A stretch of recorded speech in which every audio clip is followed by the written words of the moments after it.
Olá, bem-vindo ao canal Princípio.org.br. Eu sou Samuel Cunha e nós vamos dar continuidade a um estudo do Evangelho de Jesus Cristo segundo Mateus. Em 2023, no Brasil, foram registrados 1.161 casos de desastres naturais. Muitas pessoas morreram, outras ficaram feridas e outras também desabrigadas. Os prejuízos somam aproximadamente 25 bilhões de reais. A queda de Adão trouxe doença para o nosso corpo e para a nossa mente, mas também trouxe desastres naturais. Quando Adão caiu, Deus pronunciou para ele uma verdade dizendo: a terra é maldita por tua causa. Em outros textos nós também encontramos uma expressão curiosa e interessante dizendo que a terra vomitará a sociedade e a população devido à sua maldade. As doenças querem atacar, destruir o nosso corpo. A terra quer nos expulsar, a natureza quer nos expulsar e os demônios querem nos atormentar. No reino de Deus e através da mensagem de Jesus, nós temos a esperança de um tempo e de um lugar aonde nada disso irá nos atingir. Quero ler com você Mateus capítulo 8, versículo 18 ao 34, a autoridade sobre a natureza e os demônios. Acompanhe na sua Bíblia. E Jesus, vendo em torno de si uma grande multidão, ordenou que passassem para o outro lado. E aproximando-se dele um escriba, disse: Mestre, onde quer que fores, eu te seguirei. E disse Jesus: as raposas têm covis e as aves do céu têm ninhos, mas o Filho do Homem não tem onde reclinar a cabeça. E outro de seus discípulos lhe disse: Senhor, permita-me que primeiramente vá sepultar meu pai. Jesus, porém, disse-lhe: segue-me e deixe os mortos sepultar os seus mortos. E entrando ele no barco, seus discípulos o seguiram. E eis que no mar se levantou uma tempestade tão grande que o barco era coberto pelas ondas. Ele, porém, estava dormindo. E os seus discípulos, aproximando-se, o despertaram, dizendo: Senhor, salva-nos, que perecemos. E ele disse-lhes: por que temeis, homem de pouca fé? Então, levantando-se, repreendeu os ventos e o mar, e seguiu-se uma grande bonança. E aqueles homens se maravilharam, dizendo: que homem é este, que até os ventos e o mar lhe obedecem? E, tendo chegado ao outro lado, à província dos Gerzenos, saíram-lhe ao encontro 2 endemoniados, vindos dos sepulcros. Tão ferozes eram que ninguém podia passar aquele caminho. E eis que clamaram, dizendo: que temos nós contigo, Jesus, Filho de Deus? Vieste aqui atormentar-nos antes do tempo? E andava pastando diante deles uma manada de muitos porcos. E os demônios rogaram-lhe, dizendo: se nos expulsas, permita-nos que entremos naquela manada de porcos. E ele lhes disse: ide. E saindo eles, se introduziram na manada de porcos. E eis que toda aquela manada de porcos se precipitou no mar por um despenhadeiro e morreram nas águas. Os porqueiros fugiram e chegaram à cidade, divulgaram tudo o que acontecera aos endemoniados. E eis que toda aquela cidade saiu ao encontro de Jesus e, vendo-o, rogaram-lhe que se retirasse dos seus termos. Vamos começar comentando do versículo 18 ao 22. Usando um arranjo sistemático, Mateus testemunha que Jesus tem autoridade sobre doenças, natureza, demônios, sobre o pecado e até mesmo sobre a própria morte. Mas entre esses testemunhos, nós encontramos alguns ensinos especiais, como esse versículo, como esse trecho do versículo 18 ao 22, que fala qual é o custo de ser um seguidor de Jesus Cristo. Vamos comentar então um pouquinho a respeito disso. Jesus ordena que seus discípulos fizessem a travessia para outra margem do lago da Galileia.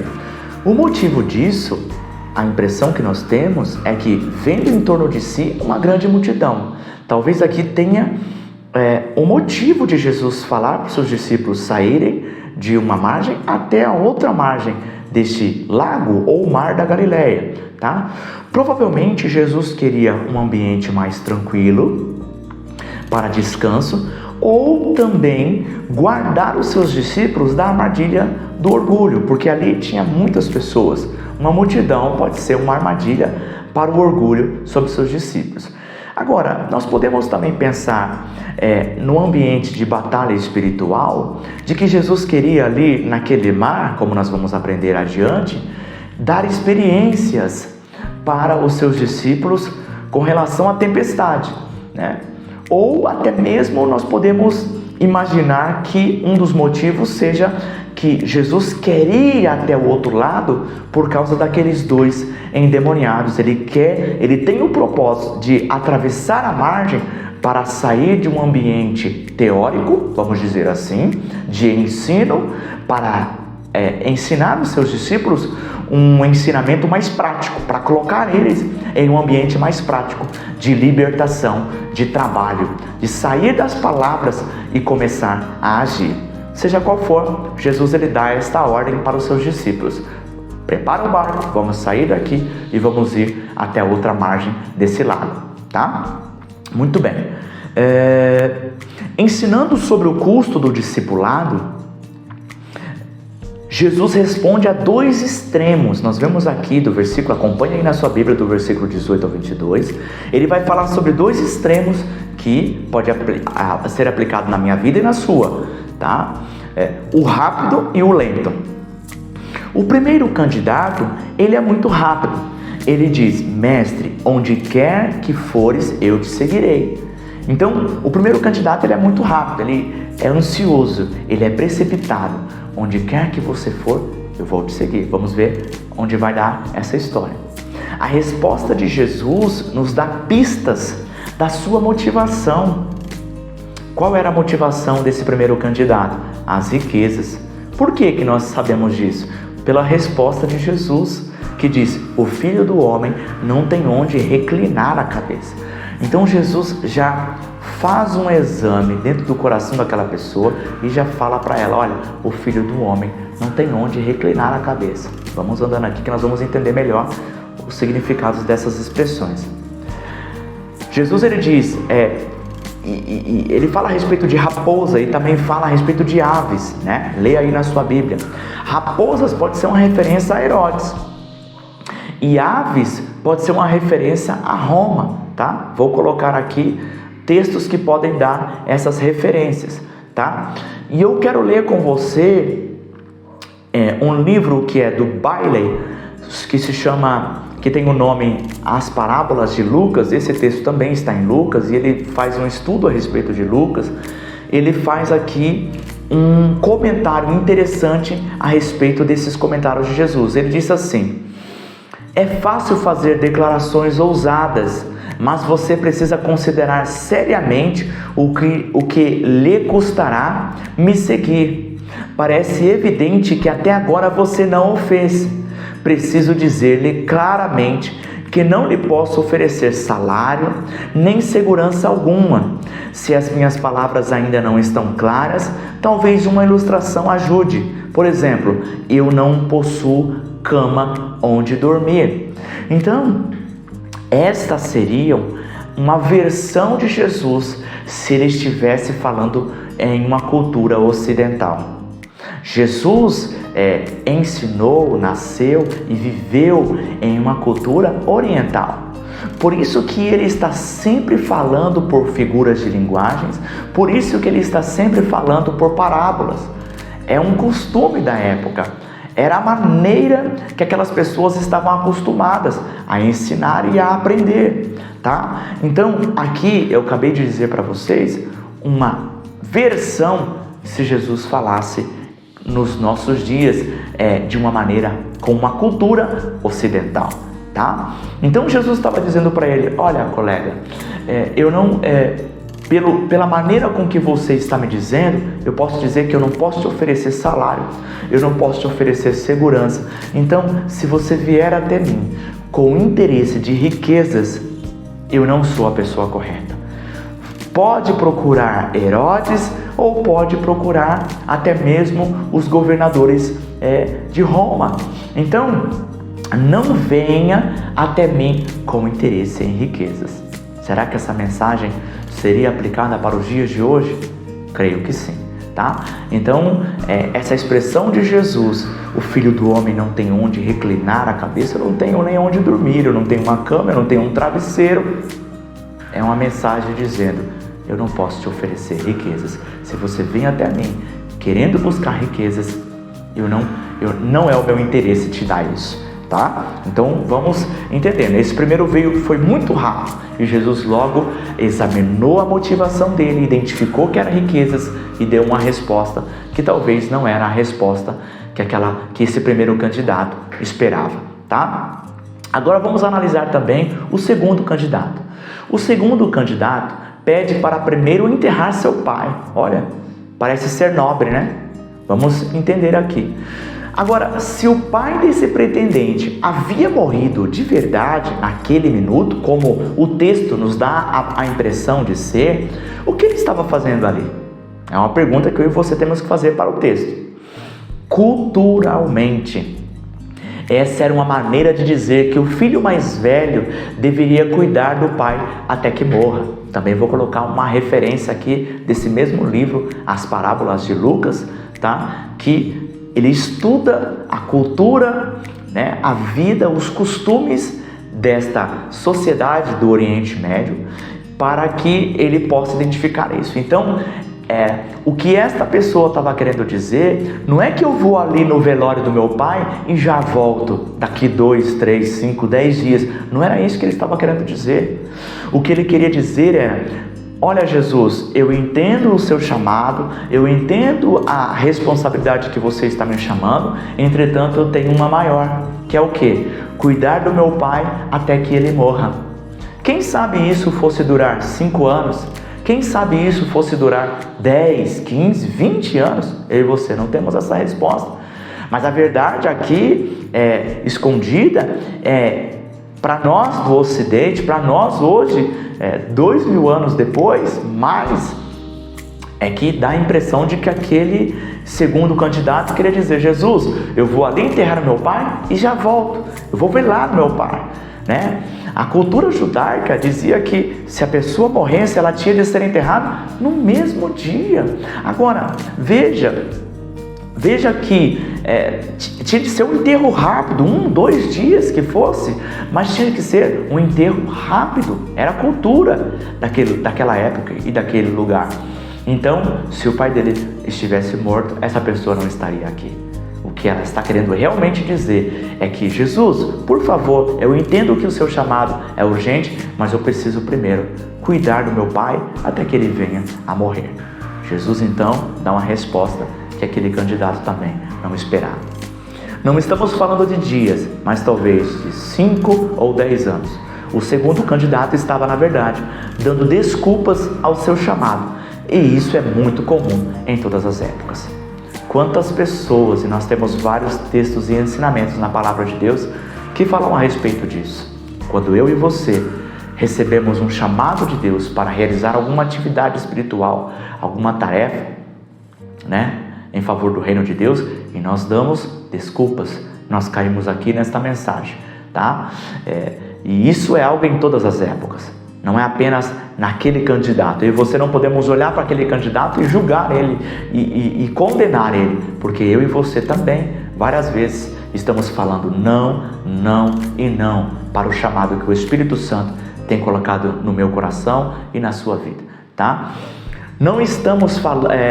portanto, o primeiro candidato foi muito rápido e estava querendo seguir Jesus motivado pelas riquezas. Já o segundo foi muito lento em obedecer ao segue-me de Jesus, priorizando o cuidado dos pais sobre a pregação do Evangelho. Nenhuma atividade, por mais nobre que seja, deve ser distração para o chamado de Deus na minha vida e na sua vida. Então, quando Deus te der um chamado, te der uma ordem, eu e você temos que dizer: eis-me aqui, envia-me a mim. Agora, vamos comentar do versículo 23 até o 27. Mateus testemunha que Jesus tem autoridade sobre a natureza. Jesus entra no barco, seus discípulos seguem ele e depois disso vem uma grande tempestade. Seguir e estar com Jesus não vai nos isentar de tempestades na nossa vida. Vamos então entender um pouquinho mais sobre esse trecho da palavra de Deus. O curioso do relato é que Jesus está dormindo na popa. Nós vemos isso nos outros evangelhos. Popa é a parte traseira do barco, tá? Nós temos aqui pelo menos 3 lições simples. Já começar com essas lições desses ensinos e dessa situação que está na palavra de Deus. Em primeiro lugar, nós deveríamos imitar Jesus e ter paz nas tempestades. Veja, enquanto os discípulos estão desesperados, Jesus ele está dormindo. E essa é uma demonstração de como Jesus ele estava tranquilo em momentos de dificuldade que eles estavam enfrentando nesse período do seu ministério, e eu acredito que em toda a vida dele. Tá? Então, a primeira lição que eu e você temos que aprender com esse trecho bíblico é de estar em paz diante das tempestades. Tá? Já aprendemos também que isso não vai estar isento, né? Nós vamos repetir isso aqui mais vezes. Os discípulos incomodaram mais o Senhor do que a própria tempestade. Então veja que muitas das vezes o maior problema está sendo nós mesmos. Nosso coração, a fé, a incredulidade, né? A falta de fé, a incredulidade, do que até mesmo as próprias tempestades da vida, os problemas, né? Os discípulos incomodaram mais o sono do mestre do que o próprio barulho da chuva, da tempestade, das ondas, do barulho do balançar do barco. Então, é uma lição interessante, tá? Terceiro e último lugar, no sofrimento, temos a impressão de que Jesus está dormindo. Então, muitas das vezes, devido aos problemas, às tempestades, né, às dificuldades da vida, nós temos a impressão, e isso é ruim, de que Jesus está dormindo. E é óbvio que o nosso Deus não pisca, não tosqueneja, não dorme. Ele está sempre de olho no controle, mesmo que seja na bonança ou nos momentos de tempestade da nossa vida, tá? Então aqui nós já começamos com 3 lições importantes que nós temos aqui nesse caso. Bom, vamos prosseguir.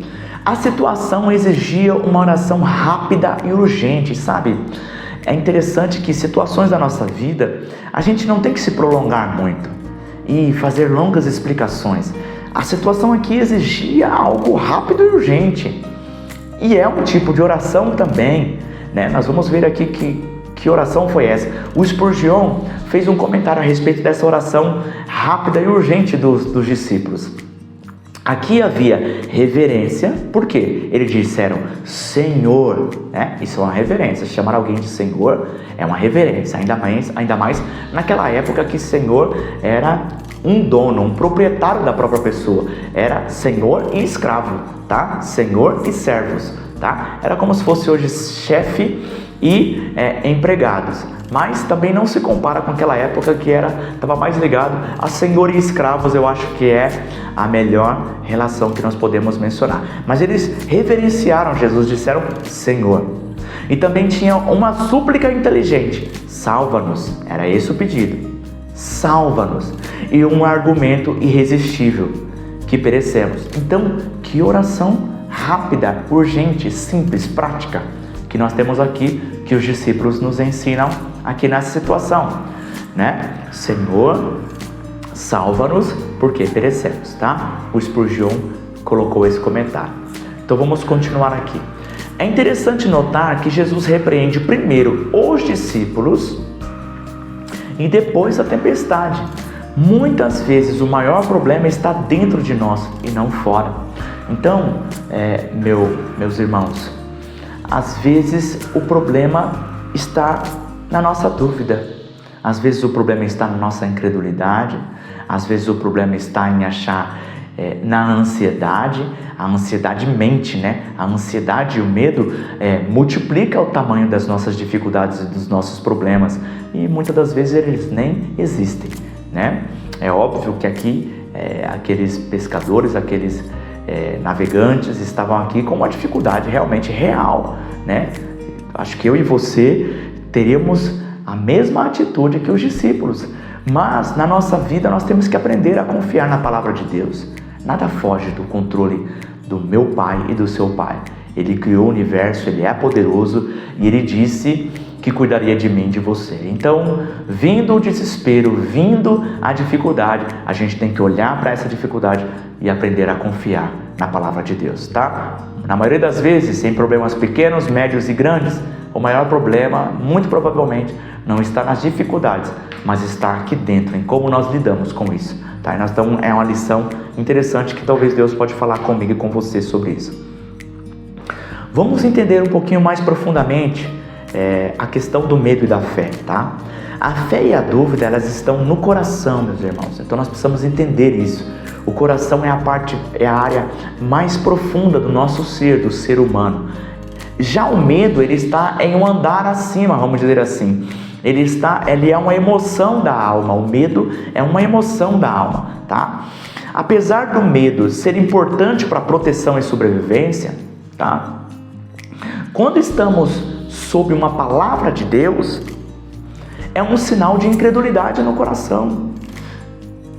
Os discípulos estavam debaixo de uma palavra de Jesus. No versículo 18, se você observar e acompanhar na sua Bíblia, Jesus disse, ordenou, olha isso, vou repetir, ordenou que passassem para o outro lado. É isso que está no versículo 18. Então, vamos entender melhor a situação. Se no versículo 18 Jesus dá uma palavra para os discípulos, se Ele ordena eles, a tempestade não pode ser um empecilho. Você está entendendo?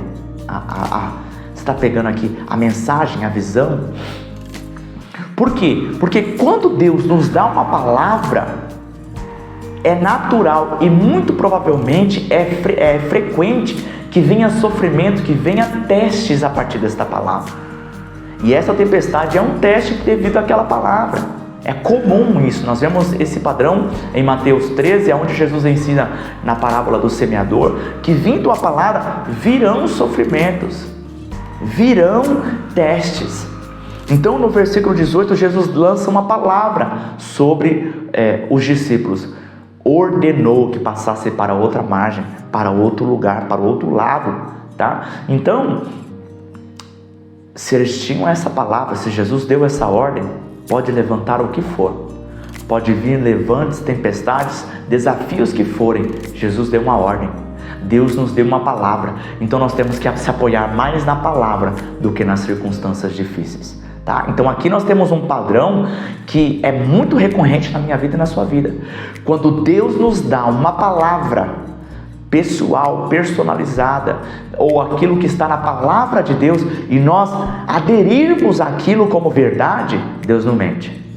Deus é verdadeiro. Então se nós tomarmos aquela palavra e se apoiarmos nela, estarmos debaixo desta palavra, acabou. Pode vir sofrimento e vai vir, pode vir testes e virá, pode vir dificuldades e vai acontecer dificuldades, mas nós temos que não ligar para os testes, para o sofrimento, para as dificuldades, mas se apoiarmos no que Deus disse na sua palavra, tá? Então aqui a mensagem de Jesus é: por que vocês estão com medo, né? Foi isso que ele disse, né? Por que temeis, homens de pouca fé? Veja que Jesus está fazendo uma pergunta, e todas as vezes que Jesus ou Deus ou a palavra de Deus nos faz uma pergunta, é para a gente pensar a respeito. Por que vocês estão com medo? Por que vocês têm pouca fé? Ora, a resposta é que eles estavam olhando para eles mesmos. Eles estavam olhando para a tempestade. E quando eu e você, meu irmão, olhamos para nós ou para os problemas, nós aí vamos falecer, desfalecer. Nós vamos estar olhando para algo errado. Eu e você temos que olhar para Deus. Temos que se atentar para o que Deus disse. Quando nós olharmos para o poderoso Pai, para o Pai amoroso e para o que Ele disse e prometeu para mim e para você, aí as tempestades vão ser pequenas. Aí os problemas, os sofrimentos vão ser pequenos. Entendeu? Então, a pergunta de Jesus está relacionada a isso, tá? Os discípulos estavam debaixo de uma palavra, tá?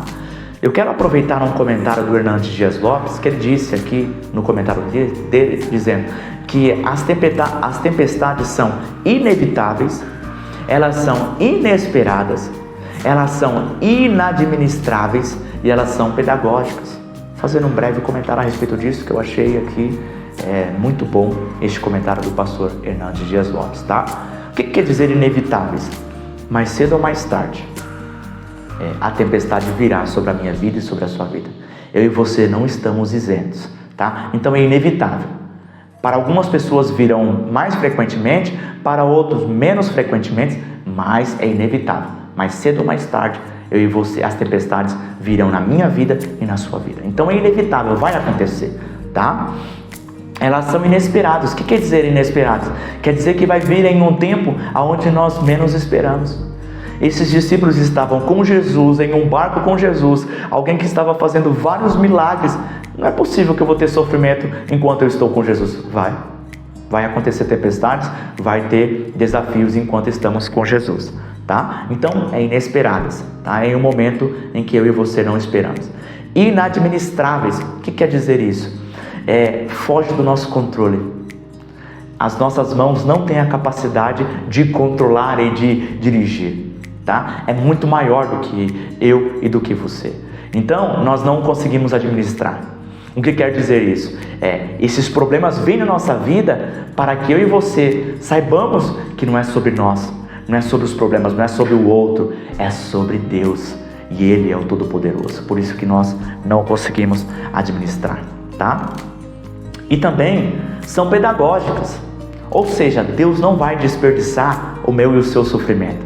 Essa situação vai servir para me amadurecer, vai servir para te amadurecer, tá? Então, nesse momento difícil, nós vamos sair dele melhor do que nós entramos. Isso vai servir para melhorar o meu caráter e o seu caráter, tá bom? Então, inevitáveis, inesperadas, inadministráveis e pedagógicas. Vai nos ensinar alguma coisa. Portanto, Jesus tem autoridade sobre a natureza, tá? Sua humanidade é identificada na pergunta: que homem é este? Que homem é este? Ou seja, ele é um homem. Mas que homem é este? Nós vemos a humanidade de Jesus aqui. Em contrapartida, nós também vemos a sua divindade, que até os ventos e o mar lhe obedecem. Jesus é o verdadeiro Messias. Ele é 100% homem, mas também é 100% Deus. Vamos comentar agora do versículo 28 ao 34. Mateus agora testemunha que Jesus tem autoridade sobre os demônios. Após Jesus realizar a travessia do lago com os seus discípulos, passar a tempestade, chegar do outro lado, logo eles se encontram com 2 endemoniados que moravam nos cemitérios. Eram violentos com uma força descomunal, viviam gritando e feriam a si mesmo com pedras. Vamos entender um pouquinho mais de como aconteceu essa história, tá? Um ponto importante é que os demônios existem. Eu preciso afirmar isso, óbvio, precisa ser dito. Os demônios existem. Eles são anjos caídos e atormentam as pessoas, tá? Então eu estou falando aqui que eles existem, quais são as origens deles, Eles são anjos caídos, e também estou dizendo o propósito deles, que eles atormentam as pessoas, tá? Embora o orgulho, a avareza e a luxúria, por exemplo, sejam expressões da carne pecaminosa, estas estão entre as práticas que podem também ser expressões de atividades demoníacas na vida das pessoas. Então, os demônios atormentam, mas eles também fazem com que as pessoas venham ter esses pecados do coração. Como eu citei aqui, o orgulho, a avareza, a luxúria, mas também a preguiça, a gula, os maus pensamentos, pensamentos suicidas, pensamentos de ódio, tudo isso também podem ser práticas que procedem, que são produtos da atividade demoníaca, tá? Então, continuando, de igual modo, a esquizofrenia pode ser uma doença mental, é um fato.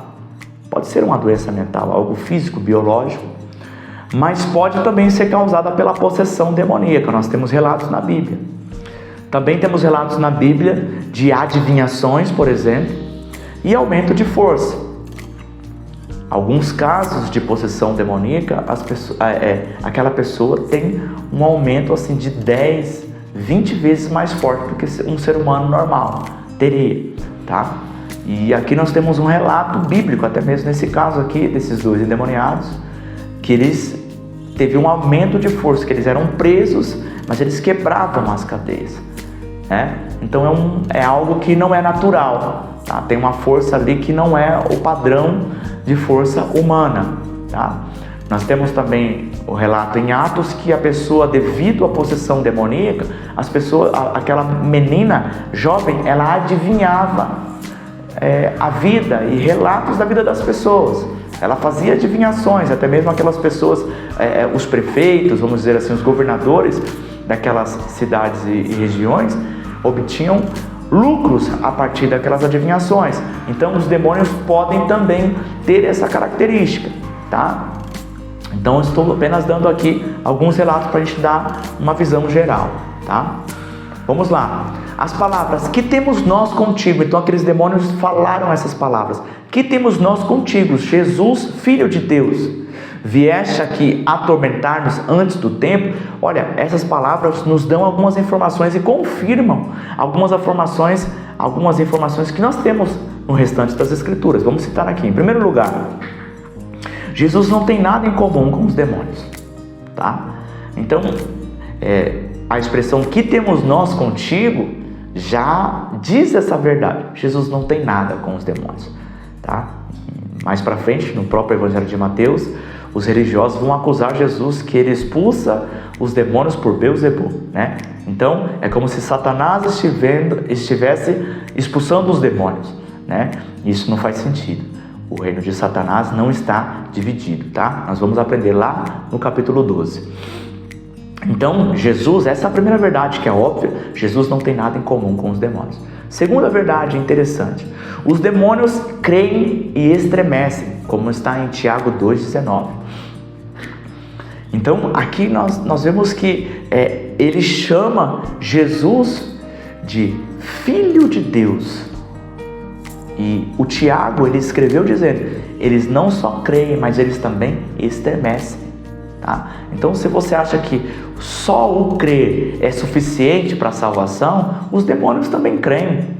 Não só creem, mas também temem, porque eles estão envolvidos nesse ambiente espiritual, e eles sabem o poder, eles sabem a autoridade, eles sabem que o Pai... ele é amor, mas ele também é justiça, e que o Pai construiu o inferno para o diabo e os seus anjos. Ele sabe que vai chegar o tempo dele, tá? E essa é a terceira informação que nós temos aqui, que os demônios pronunciaram e que a Bíblia confirma essas informações, né? Porque eles disseram, vieste aqui atormentar-nos antes do tempo, ou seja, antes do tempo. Vai haver um tempo onde os demônios vão ser assim, entre aspas, atormentados, eles vão passar por esse sofrimento, tá? Então eu quero colocar aqui alguns textos que confirmam essa informação. Os demônios serão julgados e punidos. Haverá um tempo em que eles serão julgados e punidos, tá bom? Então aqui nós temos essas informações que são úteis aqui neste ponto. Marcos relata que os demônios se chamavam legião. Se você ler o relato correspondente paralelo de Marcos, você vai ver que os demônios se autodenominavam como legião, porque eram muitos, né? Legião era a quantidade de 6.000 soldados romanos, né? E a critério também de quantidade, nós vemos que em Marcos que haviam a manada de porcos e que ali haviam 2.000 porcos. Então, haviam aproximadamente 6.000 demônios naquele endemoniado, naquela pessoa, e eles foram para 2.000 porcos. Então veja ali a quantidade de sofrimento, a quantidade de peso espiritual que estava sobre aqueles 2 endemoniados, ou talvez aqui esteja falando apenas o principal, tá? Porque Jesus, eu quero aproveitar o comentário do Hernandes Dias Lopes para responder esta questão. Por que Jesus permitiu que os demônios fossem para os porcos, tá? Em primeiro lugar, Jesus permitiu que os demônios fossem para os porcos para mostrar que eles são reais.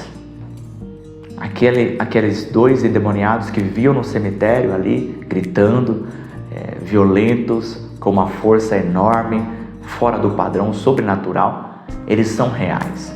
Então eles não estavam fingindo. Essa é a primeira verdade, que é um dos motivos que fez com que Jesus deixasse aqueles demônios serem transferidos daqueles 2 endemoniados para aquela manada de porcos, tá? Vamos lá. Esse é o primeiro motivo. Segundo, porque para mostrar o poder dos demônios. Qual é a capacidade, o propósito, o poder dos demônios? A morte. Então, assim que eles entraram naqueles 2.000 porcos, eles se precipitaram e morreram. Então Jesus queria, a partir disso, mostrar para aquelas pessoas o que os demônios fazem. Qual o propósito deles? Matar, destruir, matar. É isso o grande propósito deles, nos fazer pecar, nos distanciar de Deus. E isso faz, porque o salário do pecado é a morte. Nós estaremos mortos longe de Deus. Nós estaremos encaminhados para o inferno longe de Deus. Então, o propósito dele é esse: atingir Deus nos atingindo, tá? Vamos lá. Depois a gente repete, resumindo aqui. Terceiro lugar, mostrar que as pessoas amavam mais os porcos que os humanos. Aqui nós temos uma verdade interessantíssima, porque nós vamos ver aqui que no final desse relato, aquelas pessoas, por aqueles porcos se precipitarem e ter ali um prejuízo financeiro, um dos motivos prováveis de Jesus ter permitido essa transferência é para mostrar que aquelas pessoas estavam mais preocupadas com os 2.000 porcos que eram ali um prejuízo financeiro do que esses 2 homens que foram libertos, que tiveram a sua vida transformada. 2 pessoas devem valer muito mais do que 2.000 porcos, tá? Em quarto lugar e último, mostrar a autoridade, que é o grande assunto aqui, de Jesus mostrar a autoridade dele. O Messias verdadeiro teria autoridade sobre os demônios. Então, nós já vimos que ele tem autoridade sobre as doenças, sobre a tempestade, e agora ele está tendo autoridade sobre os demônios. Jesus manda e os demônios obedecem, tá? Vamos lá. Ao invés de deixar o homem seguir, isso nós vemos em Marcos, tá? Acompanhem Marcos também. Nós temos que aproveitar o relato de Marcos e de Lucas e às vezes de João também, para que a gente possa aqui complementar isso, tá? Ao invés de deixar o homem o seguir, porque o homem pede, deixa eu te seguir, o endemoniado pede para seguir Jesus, Jesus o envia para testemunhar aos outros. Jesus atende a oração dos moradores também. E a salvação deixa aquele lugar, porque os moradores falam: deixa-nos, não quero que você fique aqui na nossa cidade.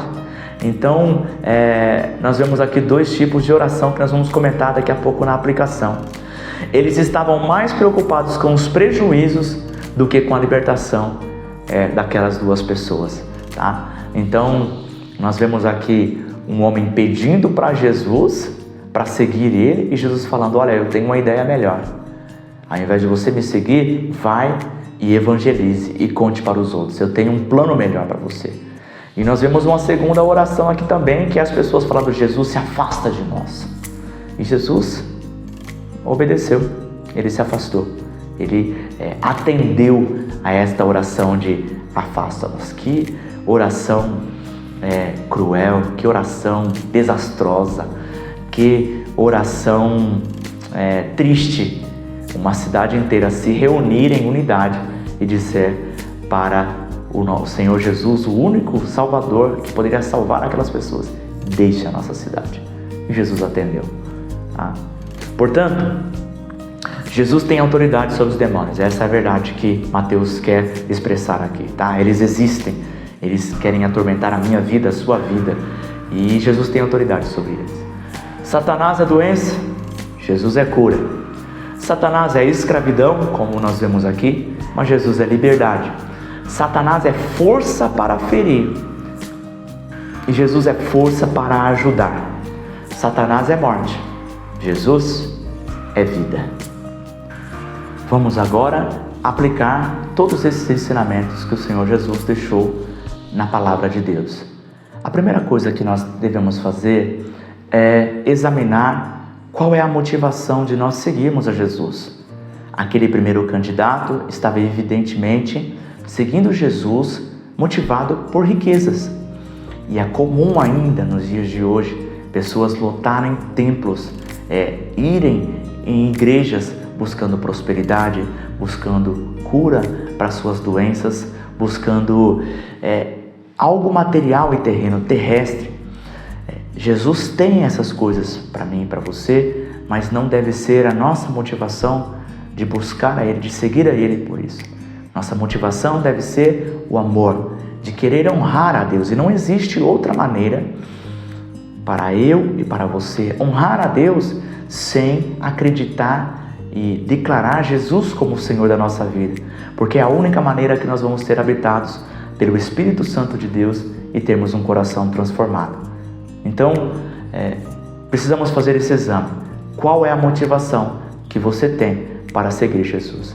A segunda pergunta, tão importante quanto essa primeira, é: o que é prioridade na minha vida e na sua vida?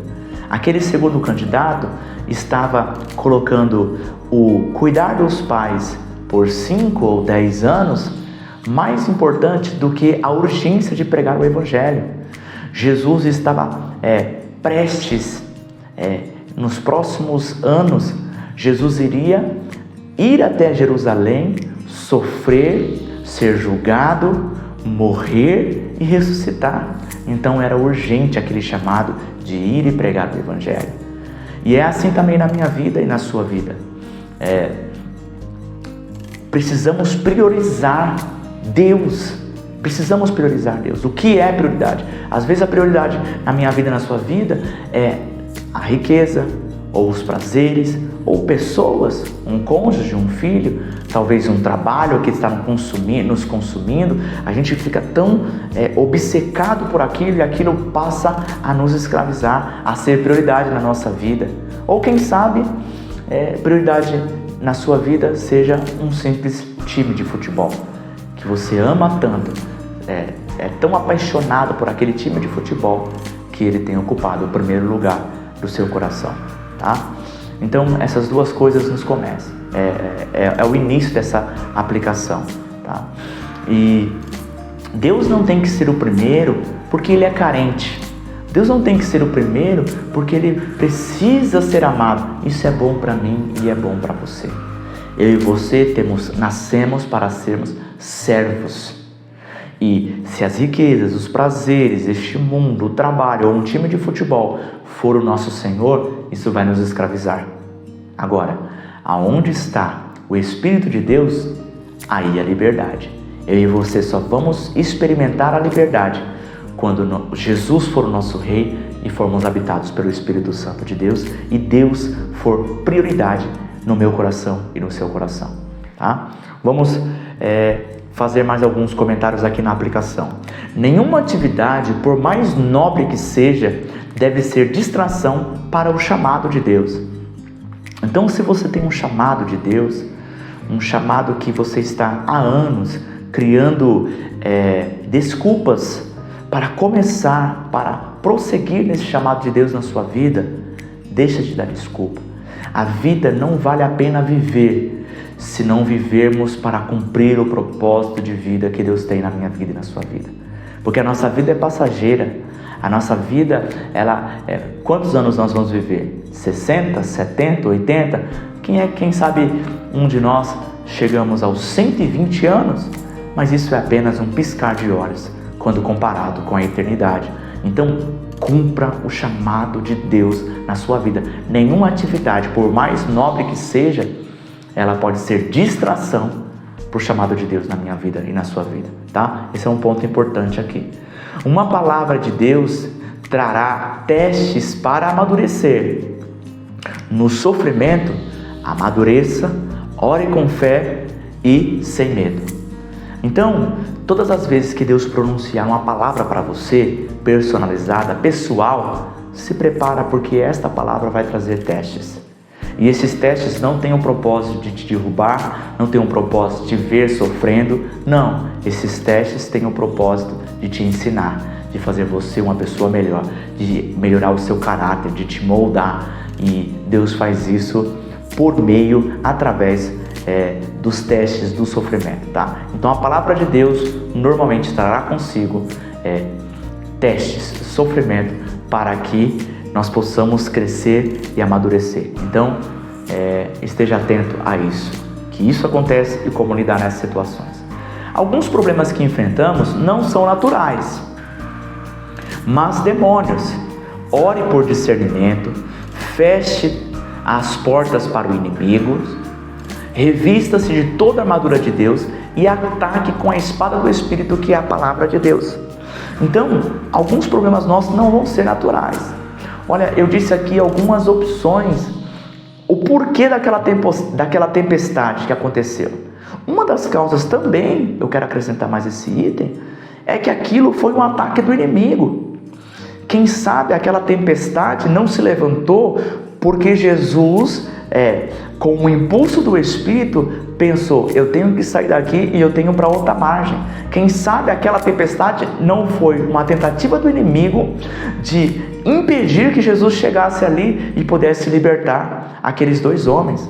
Então, a palavra de Deus trará sobre mim e sobre você esse teste. E além disso, o inimigo vai se levantar também. Nem todos os problemas que nós temos, eles serão naturais. Nem todos os problemas que nós temos, eles serão problemas físicos. Alguns também serão espirituais. Então aqui eu coloquei algumas dicas. Ore por discernimento. Fecha todas as portas de ataque do inimigo. Então, alguma coisa que está fazendo o inimigo está na sua casa, agindo na sua vida. E normalmente portas são pecados que estamos cometendo e não confessamos ele perante Deus. Pecados que estão escondidos, brechas que abrem portas para o ataque do inimigo, para não apenas atacar, mas também vencer batalhas contra a minha vida e contra a sua vida. Mesmo nós temos o nome de Jesus, mas por essas brechas, por essas portas abertas, o inimigo entra e ataca. Então eu e você precisamos fechar essas portas, estar vigilantes. Pecou? Confessa diante de Deus e pede perdão diariamente, tá? Além disso, também faça a oração para Deus te revestir de toda a armadura de Deus, tá? Tome cuidado com os pensamentos, porque a mente é um campo de batalha, onde o inimigo está sempre colocando pensamentos. Nem todos os pensamentos são teus, nem todos, vou repetir, nem todos os pensamentos são teus. Alguns pensamentos podem ser demônios inserindo pensamentos, às vezes incredulidade, às vezes blasfemando contra Deus, às vezes falando mentiras, pensamentos aqui promíscuos, pensamentos, sugestões que você não quer mais estar pensando. Não se acomode com isso. Comece a orar e falar: eu não aceito esses pensamentos na minha mente. Ore diariamente para Deus, pedindo estratégia, pedindo discernimento a respeito disso. Eu tenho certeza que com o tempo, você fazendo, seguindo esses conselhos, você vai se limpar com o tempo a respeito disso, tá? Vamos prosseguir. Nesses ensinos, nós vemos aqui 5 tipos de orações. Quando nós temos uma oração, a primeira foi uma oração com motivação errada. O primeiro pretendente. Qual é a resposta de Jesus? Se a motivação é errada, a pessoa também é errada, né? Como Jesus, ele disse lá: pode ir para Herodes ou para os governadores de Roma, né? As raposas ou as aves, né? Então, quando a nossa oração é motivada por motivos errados, é como se nós tivéssemos a resposta de Deus padrão para isso, pessoa errada. Quando a nossa prioridade ela é errada, como aquele segundo candidato disse: olha, deixa eu primeiro passar alguns anos com os meus pais, cuidar dos meus pais antes de pregar o Evangelho. Então, em Jesus, deixe os mortos que enterrem os mortos, né? Então, você pode terceirizar esse trabalho. Outra pessoa pode cuidar disso. Agora, se você tem um chamado especial, que é seu, que é exclusivo seu, vai lá e cumpre isso. Então, quando a prioridade é errada, a resposta de Jesus é Deus primeiro. Quando nós fazemos uma oração com medo, que nós vemos a oração dos discípulos, Senhor, salva-nos porque perecemos, a resposta de Jesus vai ser pouca fé. A oração com medo, a resposta de Jesus, olha, você está com pouca fé. Quando, para a oração que dizem, eu tenho um bom plano, que foi a oração do ex-endemoniado, que ele disse, Senhor, deixa eu te seguir, eu tenho um bom plano, eu quero te seguir, que aos olhos de qualquer um seguir a Jesus seria ali um plano excelente. Jesus, ele responde, eu tenho um plano melhor, vai e anuncia para os outros. Você pode ser mais útil, não agora me seguindo, mas vai e conte para os outros. Deus tem sempre um plano melhor para a minha vida e para a sua vida. E por último, aquela oração desastrosa que aquela cidade inteira teve, que orou, retira-te, orou para Jesus, retira-te. E Jesus respondeu, eu vou, mas eu vou deixar as minhas testemunhas para que deixou ali aquela pessoa ali contando, naquela cidade e anunciando para todos. Então Jesus se retirou, mas ele deixou as suas testemunhas para que aquelas pessoas continuassem ouvindo. Como o nosso Deus é um Deus de paciência, como o nosso Deus é um Deus longânimo. Tá? Eu concluo este ensino observando que o mar ele se acalma, o vento se cala, os demônios creem e estremecem. Mas e você? Crê que Jesus é o Filho de Deus? Faça essa pergunta para você mesmo. Que Deus possa abençoar a sua vida. Um forte abraço e até a próxima.